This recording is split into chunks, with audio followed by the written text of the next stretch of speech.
Sapat na ba ang sipag at tiyaga para maging successful? In this video, we will talk about why we need to identify our unfair advantage and how to determine our unfair advantage. Let's go! Alright, sa marketing kasi, meron tinatawag na product positioning.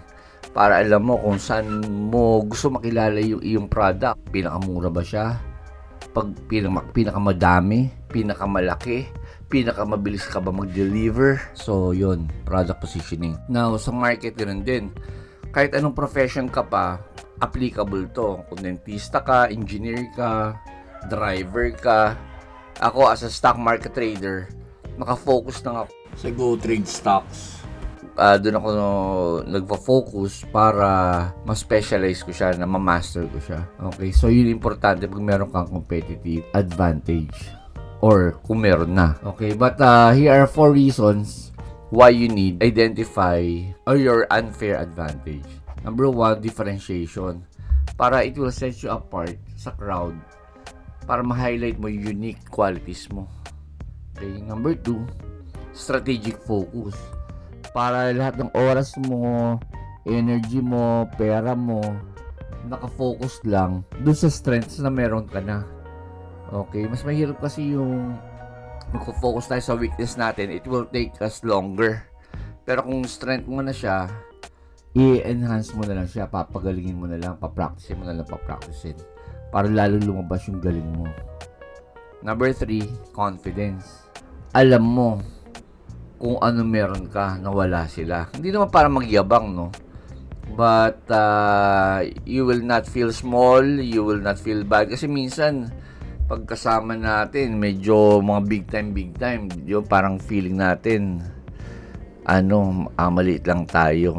But if you know your strengths at ini-improve mo siya, you will be confident kahit wala ka pa doon. Lastly, resource allocations. Pag alam mo yung iyong unfair advantage, magfo-focus ka doon ng energy and time. Kasi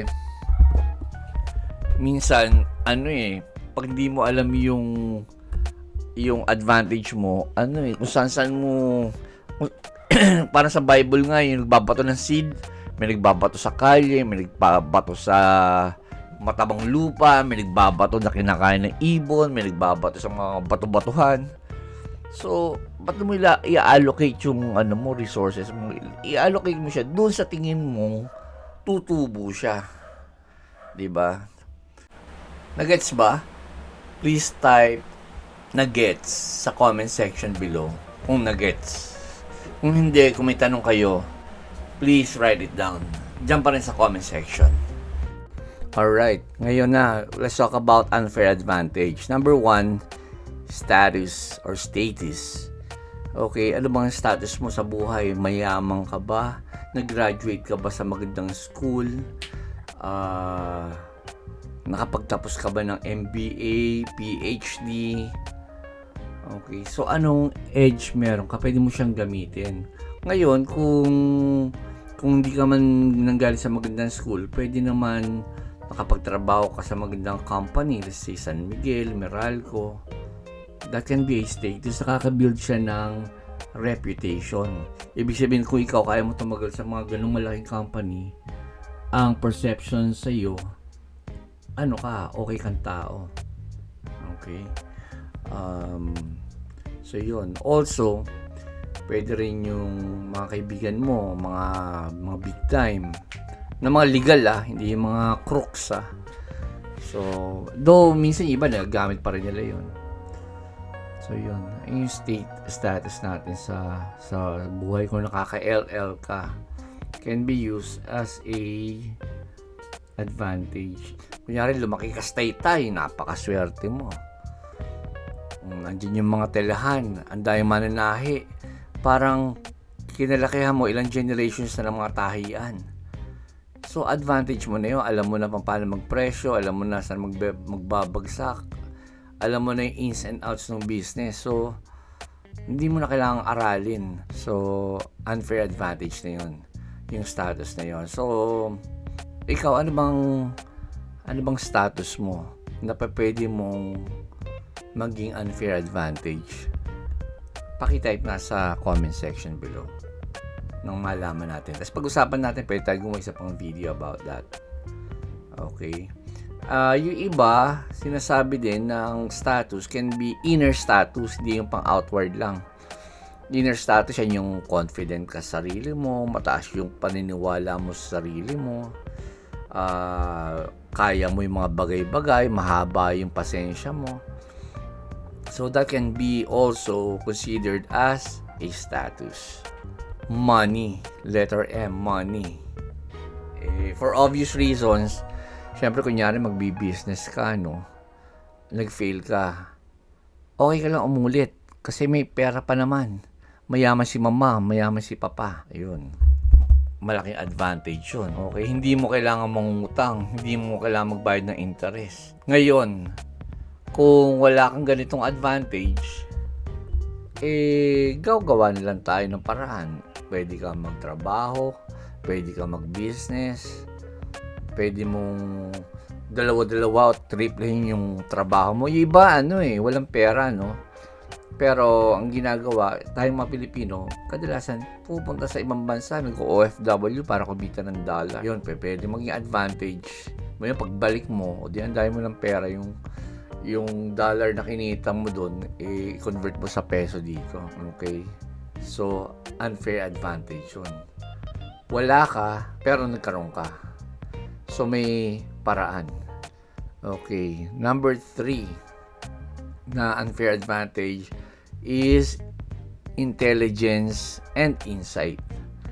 Okay, yung intelligence, maraming klase raw yan. Merong visual, may linguistic, may logical or mathematical, merong body kinesthetic, merong musical, merong interpersonal, intrapersonal, merong naturalistic. According to Howard Gardner sa book niyang Frames of Mind. So, yun, pwede nyo i-research yun. Kaya, let's not be limited na kung ano yung intelligence na meron tayo ngayon. Hindi ka pwedeng maliit-malitin ng mga tao na porket magaling ka lang magsalita. Or, hindi ka nila pwedeng maliitin dahil mahiyain ka. Hindi ka magaling magsalita. Because you can be good at something else. Magaling ka siguro mag-drawing.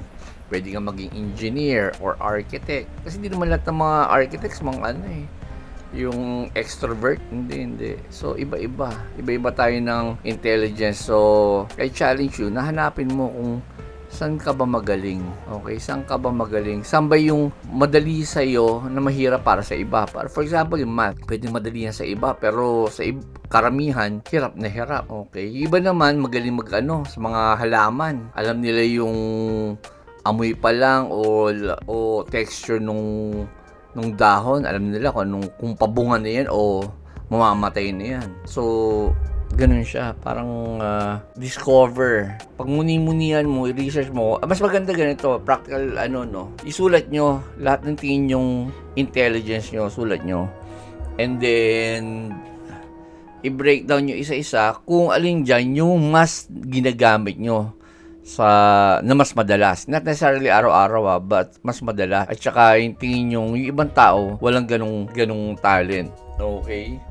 So, yon, intelligence, as insight, location or luck. Di ba yung mga realtor na mga magaling, location. Napaka-importante daw yung location.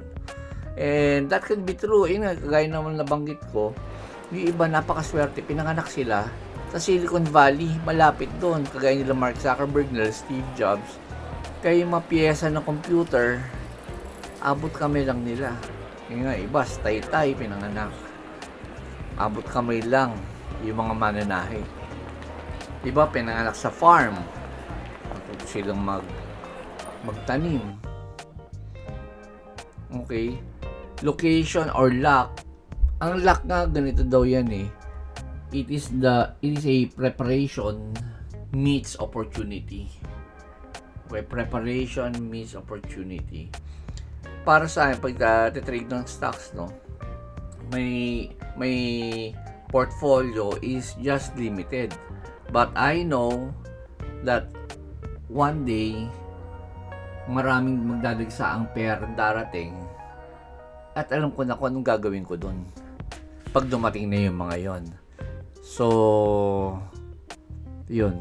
By that time, at bigla ko yumaman, for sure sabihin ng mga tao, swerte mo sinwerte ka.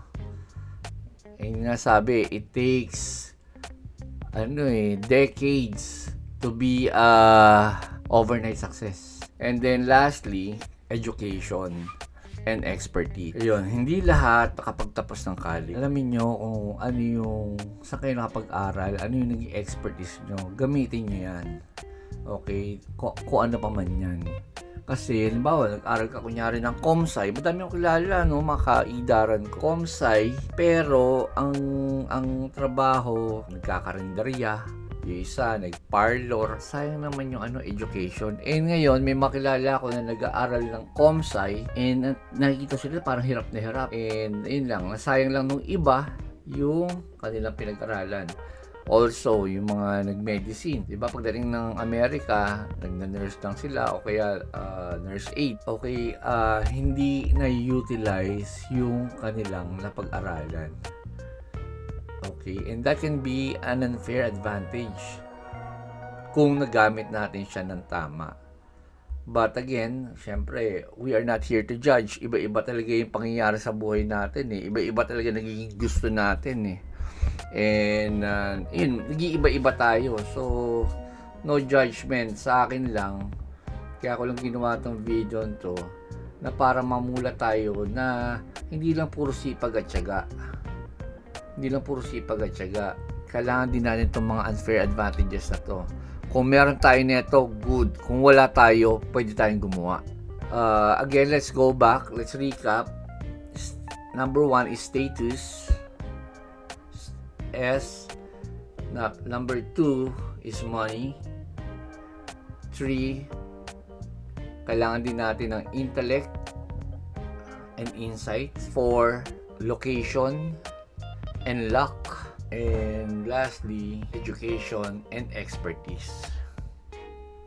Okay, put them together and that will bring a smile to our faces if we know that we have this unfair advantage. We will be confident, we will be kind to people, we will be humble, because we know that we have these kinds of unfair advantages. Okay, so guys, I hope you learned something today. If you have any questions, please write it sa comment section below. And then let's discuss. Eventually, pag medyo dumami na tayo dito, pwede tayo gumawa ng group chat or something. Okay, but as for now, may mga request na kasi. Pero as for now, ano na lang dito, sa comment section na lang below, then I will just respond there. Alright? Pwede nyo rin ako i-email kung gusto nyo. Okay, nandiyan naman sa natin sa YouTube channel natin yung ating email address. Alright, so guys, thank you so much for watching. I hope that meron tayong natutunan. I hope nagustuhan nyo yung video. Medyo mahirap din maghanap ng mga picture dyan or video. So I hope nakatulong to sa inyo. Alright, so guys, thank you so much. Kung gusto niyo mag-subscribe, it's up to you. Kung gusto niyo mag-like kayo. Gusto mag-dislike kayo. Gusto niyo mag-comment, please do. Alright, so thank you so much. This is Alpi. May the prophets be with you. Bye.